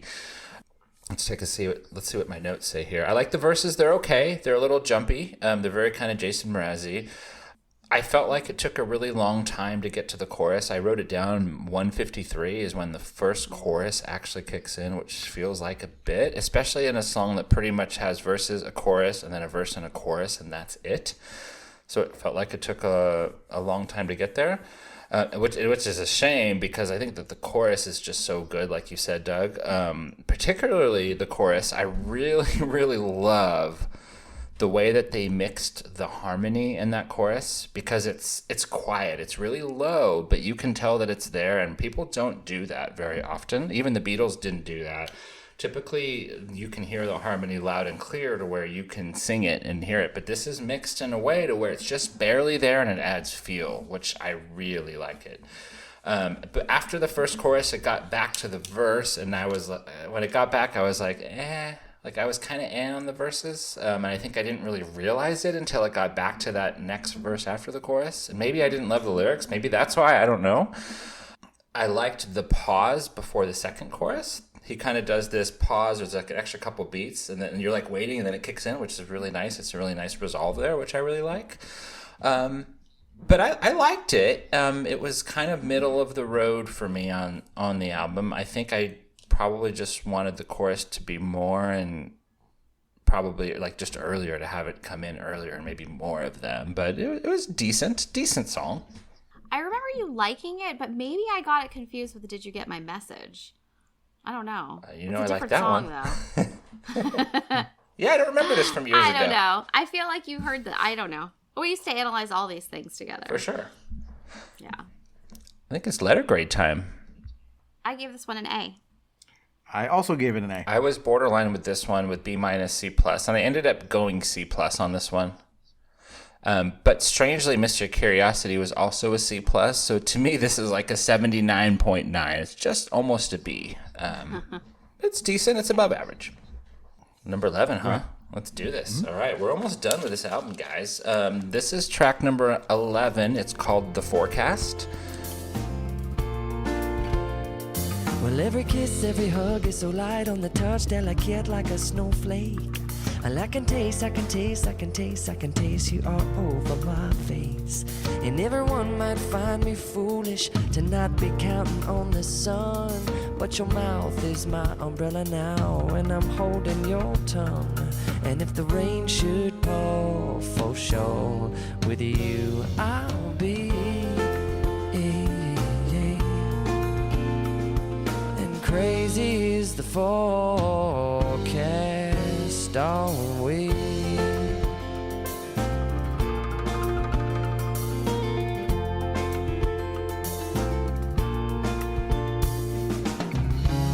And there's a good chance in hell, like cats and dogs will be flying. And I'm no weatherman, you are lightning striking. La, la.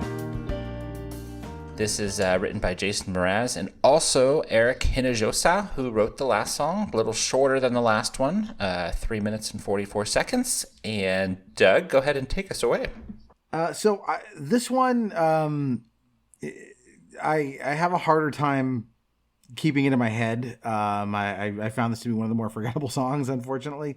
I do appreciate that it opens with this kind of like set of jazz chords, which is kind of cool. Again, this is a more piano forward song compared to some of the others, and so I appreciated that, like a different kind of lead instrument here.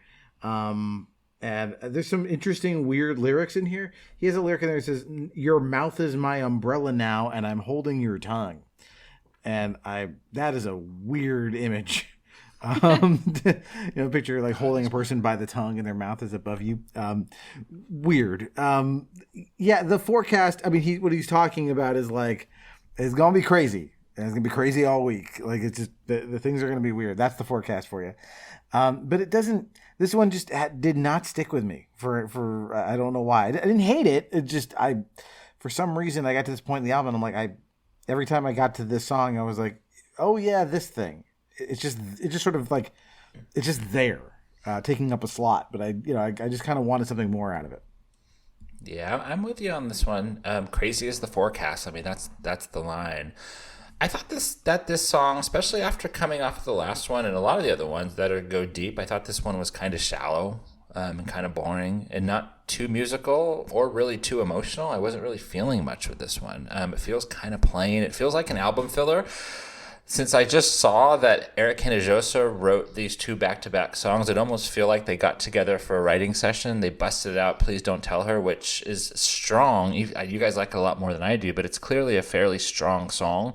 This was like the other one that they wrote that day in the writing session that just, they kind of just came up with it. It was kind of, it's an album filler, like I said. The bridge got interesting for about 6 seconds, and that was about it. It kind of just feels like they're jamming, really. They're just kind of jamming, and they kind of threw some words on top of it. Nothing special here. I already forgot it, and I probably don't need to hear it anymore. I have nothing to say about this song. I listened to it like 9 times, and I couldn't think of anything to write down. So sorry, Jason. I do think, like, I took the lyrics a little literal. Like, the forecast is that it's rainy, and we're going to hang out inside and snuggle and do some things. And so that was my interpretation of the lyrics, that it's, they're having some fun. That's all I wrote. I wrote down weakest song. I literally did not have any commentary. Sorry. Yeah, what's funny also is that, and this is, when it comes to song orders, I've always, part of my thing has always been, if the worst song should always be second to last. You don't want to end with the worst song because you want people to sort of remember it, but you can put the shittiest song right before it, and Jason Mraz took it home and did that. Yeah. It's too bad. Like, he's got a million songs. He sings, like, a ton of songs live. He could have picked anything else, and this one somehow ended up on the album. Yeah. Kind of a bummer. I'm really curious about everyone's letter grade on this one. Who's up first? Is it you? Or no, it's Doug. Me. It's you. Yep. All right. I gave it a C. Okay. I gave this I one. I hate it. I just can't remember it. I gave it a D-. It didn't fail because it's music, but D- is about the best I can do. It's a D. Yeah. Sorry, Jason, if you're listening. We like everything else better at this point. Well, except for Doug. He didn't like clock watching. Yeah. That bothered me more. This was, like, again, this didn't exist enough for me to bother me. I was like, all right. It's forgettable. I guess 2 minutes went by. Yeah. And every time I was like, oh shit, I missed it. I gotta listen again. I was like, okay, I'm gonna pay attention this time. No, I'm distracted again. Shit, I gotta rewind it. Looking at my phone again. Yeah. All right. Well, then we got one more to do. All right. Last song on the album. This is a song called Song for a Friend.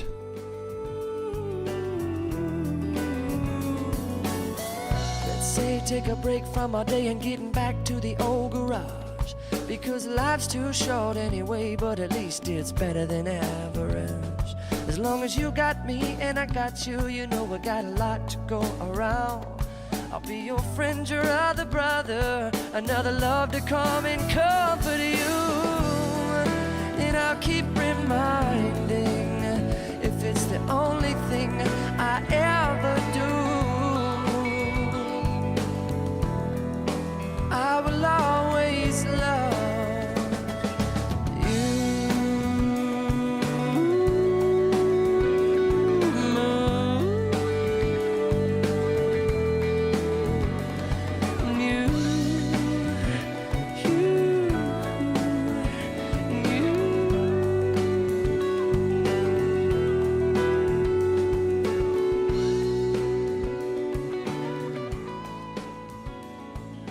We got a good combo of writers on this one. A lot of previous ones that we've heard earlier on the album. So Jason Mraz, again, this is the other song that they wrote with Dan Wilson. And then also Dennis Morris, who co-wrote Plain and O Lover. And then again, Eric Hinojosa, who co-wrote the last two, Please Don't Tell Her in the Forecast. This is the longest song on the album at 8 minutes and 9 seconds. And I get to get us kicked off with this one. So this feels like the last song on the album. The way that it kicks off right away, this is kind of how a last song usually feels, something kind of slow. And I like that it's kind of dark, and it definitely has that we're done kind of feeling. The one thing that I mentioned this way earlier when we did the first song is that I didn't think that Life is Wonderful out of the gate was a good lead-off track, but by the time I got to this song through my first listen, and I heard the mix of all the different music that's going on this album, I realized that I actually do like Life is Wonderful as a lead-off track. But it took me a minute to get there. I said earlier I prefer an upbeat song to be up front, which I do, but I feel like Life is Wonderful is kind of middle of the road when it comes to tempo of songs on the album. So this song made me realize that. A lot of the song kind of feels like a jam, but the fact that it's nice and minor and chill made me like it. There's a cool kind of waka waka wah wah guitar going on in there, which is really cool. I think that this song, we'll get to grades in a little bit, but this song would have ranked a lot lower for me if there was not the outro where it goes into the climb up, what did I write down? What's Climb the up there? over yourself. Climb up over yeah, I really like that. I thought that was a cool sing-alongable outro that just kind of brought it all home. Because of that, we're going to get to the ratings. I will get an okay rating because the rest of it is okay. It's fine. Like it's okay. It feels like it belongs. Definitely not my favorite because I don't think that the melody is amazing. But I like that it's jammy and it's got cool bass. You can kind of hear all the instrumentation. I feel like this song would be really good live. Song for a Friend, I don't know. I didn't really read the lyrics. I don't know why they called it that. I feel like it could have been called whatever he says at the chorus, which I don't remember offhand. But it's okay. Yeah, it's okay. The end takes it home for me. So about the song, I read today that it's literally a song for a friend. It was a song for a roommate, a male roommate. And the commentary was that, you know, he wanted to have a kind of a love song to a friend, and you can't, you know, you get a lot of love songs to like significant others, but there's not a ton of like male to male type songs where it's like, I just want to tell you I love you as a friend. So I think it's like kind of cool to read the lyrics with that kind of lens on it. That said, this is kind of like the last one for me. Like, I've listened to the song a million times. I still don't really know what it's about. It doesn't stand out. I think it's slightly more melodic than The Forecast, where it's the You've Got to Love Yourself. There's a little bit more melody in there that's slightly more catchy. But again, this one just kind of falls flat for me. I don't have a lot to say about it. It's the end of the album. I'm not listening to this one. If I was listening to the album the whole way, I'd stop it. Please Don't Tell Her and call it a day. Yeah, I have very mixed feelings on this song because, like you, Kyle, I think the outro part of it, that last third of the song, is actually pretty strong. Because I was listening to the whole, and I'm sitting there going, why is this the last song? It's just like, it's fairly slow. It doesn't have much going for it. It's like, it's whatever. And then finally it bursts open, 5.5 minutes into the song. And I'm like, I get why that's the ending. That last, 3 minutes of it, like we're off and running and it's good. I just wish they had, the first part of it was much shorter. They had cut a lot of it, or it was just they try something different. Like, and that happens all the time in songwriting. You've got I got a good piece of a song, but I can't. It's not a verse or a chord. It doesn't sustain an entire thing, but it's a really interesting piece of a melody. And sometimes you get, We Can Work It Out or whatever by the Beatles, right? Where it's like we've grafted two things together and it works, right? This is sort of feels like it's an outro in search of an intro. And so I do agree with what you said in terms of like, it has the same overall structure that Life is Wonderful has, right? Where it starts slow and then it builds to something. So they do mirror each other. It makes sense to have something like that at the end of the album, but it takes way too long to get off the runway. I think the sentiment is fine. It's one of these songs that's like, hey, buck up. Everything's going to be okay, right? That's fine. There's also lots of songs in that mold. I can't really quibble with the lyrics too much, except, again, it's really let down by the fact that there's just too much. This melody it doesn't grab you. There's not enough there. So because of that, it's going to skew my letter grade for the song, even though, again, that last third of it, I'm on board for all of that. Like, I think that's really this stomping, like, gospel thing to close out the album with, that there's a big, take a bow. It's a big end of an album. But yeah, the rest of it just, it needed to go.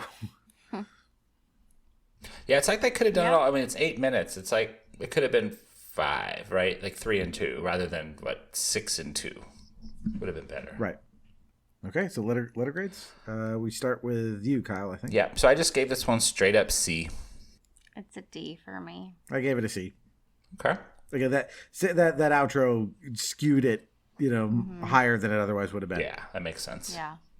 So I guess it's time to accumulation, right? Like, let's see. So I actually, somewhere while we were doing, I came up with a GPA. So I do have that now. So. Okay. Okay, cool. Well, should we kind of like summarize, like now that we've talked through everything, kind of give our last thoughts on it before we close out with the GPA and everything? Yeah. Closing thoughts on the album and our GPA. Oh, wait, we should do our tops and bottoms. Yeah, we'll do our tops and bottoms first. Our favorite tracks. Start? Yeah. Amy, you brought this one in, so what's your favorite tracks and your least favorite tracks? All right, well, my least favorites, I think we just heard from me. It's track 11 and 12, The Forecast and Song for a Friend. Those are the ones that both got Ds for me. And all the strong ones are my As. That's Please Don't Tell Her, Oh Lover, Did You Get My Message, Geek in the Pink, and there's one other, Bella Luna. I'd say strongest for me, like the A pluses, would be Oh Lover, Did You Get My Message? I don't know. It's so hard to rank. Those are the ones that are speaking to me right now. Okay.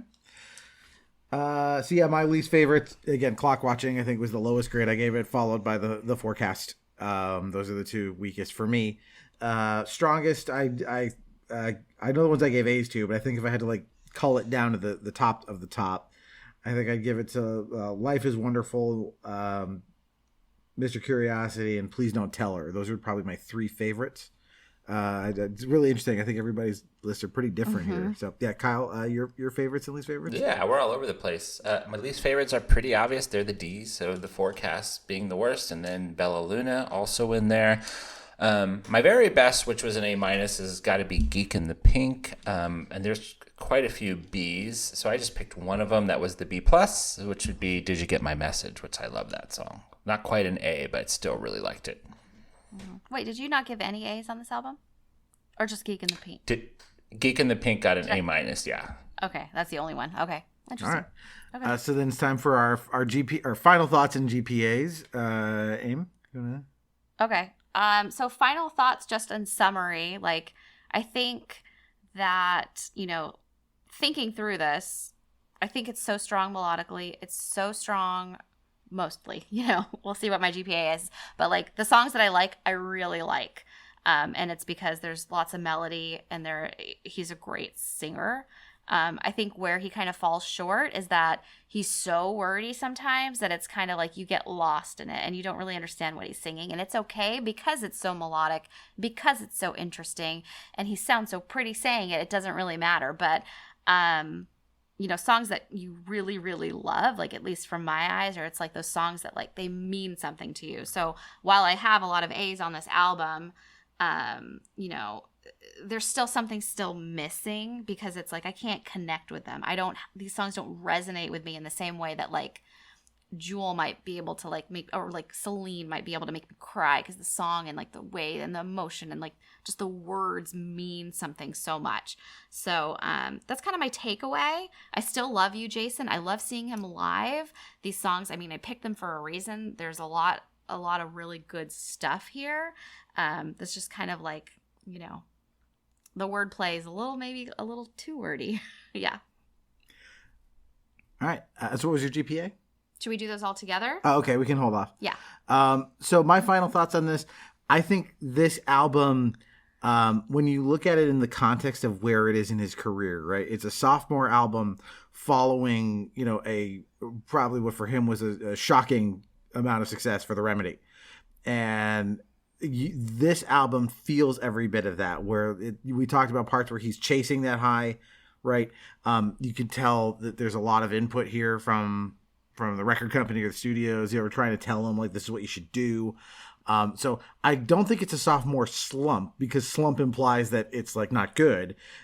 This is good. There's a lot of his talent shines through on this, but you can feel like I don't think this is as good as some of the later albums of his that I've heard, where he probably gets a little more back into control of, like, you know, who he finds his voice a little more, who he is as an artist, what he wants things to sound like, and the clout to be able to tell a studio or whatever, like, I know what I'm doing. I'm Jason Mraz.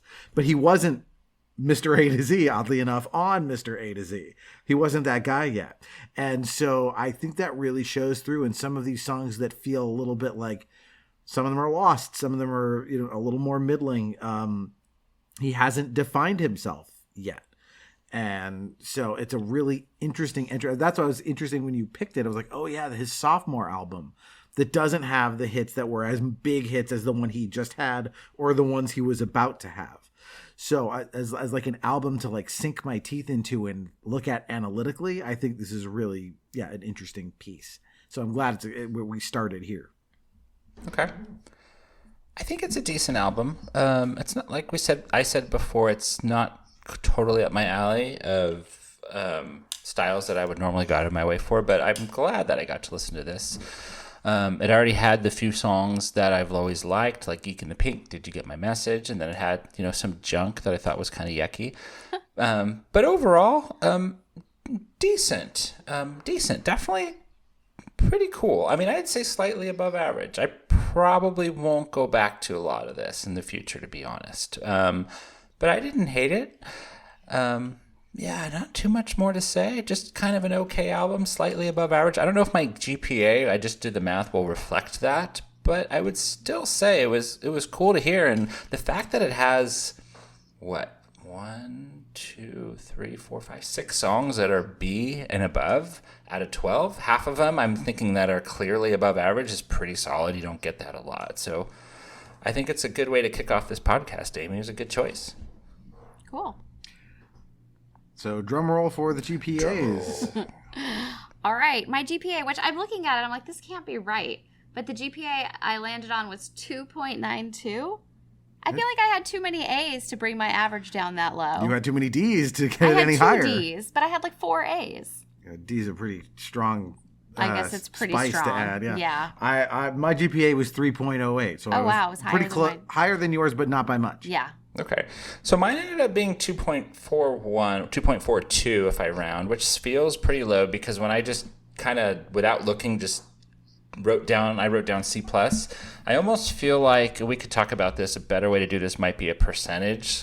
So like, for example, Life is Wonderful, I gave a B-. I almost feel like that should get in a 82, right? That's an 82.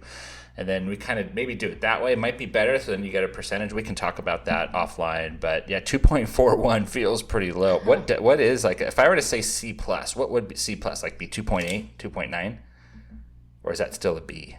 2.75 and above? Is it B+? Okay. So where does... Right? We've all been out of school for a little while. Yeah. I don't know if... I have no idea how that works. Yeah. I would say 2 to 2.5, 2.25 to 2.75 is middle. I don't know. Yeah, so 2.4 feels a little low. But yeah, if I add them all up and I put 3s and 4s where they belong, then that's what the math says.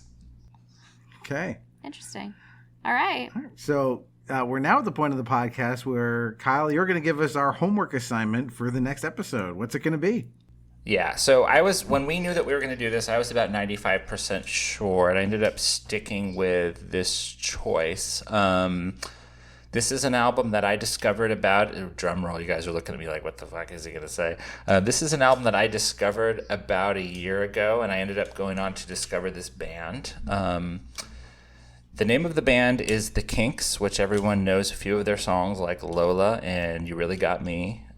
So there's definitely songs that people know by the Kinks. The album that I chose for our next is called The Village Green Preservation Society, which I'm really excited about. It came out, I believe, in 1968, and it's going to be fun to go through the songs. There are 15 songs, so it's a little much, but a lot of the songs are kind of quick and short because it's an older album. So it's probably about the same length as this album, but just a little bit more.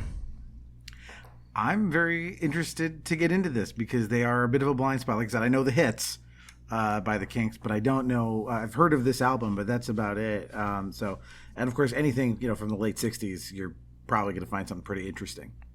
Yeah, I probably don't know anything on this album. What are the singles? Like, what are the big ones? None, honestly. I think when I first listened to this, there's a song called Picture Book, which I think was maybe the single, but there's none of them. But I think you guys are going to at least find it interesting. I'll just leave it at that. Okay, so there you go, guys. Your homework for next time is the Village Preservation Society by the Kinks. The Village Green Preservation Society. Village Green. All right, you're going to have to text me that. All right. All right, so now it's time to do plugs. Anybody have anything to plug here at the end of the show? Amy, tell them about your cool earrings. Oh, sure. Okay, I sell earrings on Etsy. You can find me on Momo Bunnies More Co. on Etsy, Instagram, TikTok, Facebook, I think. Where else am I? Mm-hmm. Check it out. And Kyle, you got some music to talk about, I think. I got some music. I got an album that's coming out. Maybe it will be out by the time that this podcast is released. Tentatively called In Your Blind Spot. It's a quick little 7-song EP that I am currently mixing and mastering. Hopefully will be out in late May or early June. Cool. And the name of your band? Kyle and the Silver Dork is all I can come up with. That's been my band name for about 15 years, and since it's just me, and the Silver Dork is really just my equipment, it's Kyle and his equipment. That's what I came up with. And then I always bring in the Silver Beatles, because the Silver Beatles that's what they were called when they started, so I always kind of like the Silver Dork. So we'll see what the world thinks of that. Cool. And is there like a social media portal for that yet, or is it on Bandcamp, or where should people go? Nothing yet. We shall see where that goes. Hopefully by the time this podcast comes out, there'll be a link. We'll put a link to the show notes. So, of course, the only thing I have to plug is our other podcast, which is Nostalgium Arcanum. That is a nostalgia-based show where we talk about pop culture things in the past that we or the guest is still enamored with decades later. There are many musical episodes of that podcast. We also cover movies, TV shows, video games, whatever the guest is excited to talk about. So go over to at Nostalgium Pod or Nostalgium Arcanum to find that. And by the time this podcast is up and running, we'll presumably have links to social media places for this, for Playing by Ear to be. So go to the show notes and look for all those.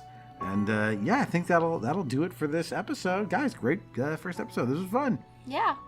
Thanks for listening. And we didn't come up with a cute sign-off. Yeah. I'll write one for next time. All right. Until next time, a cute sign-off.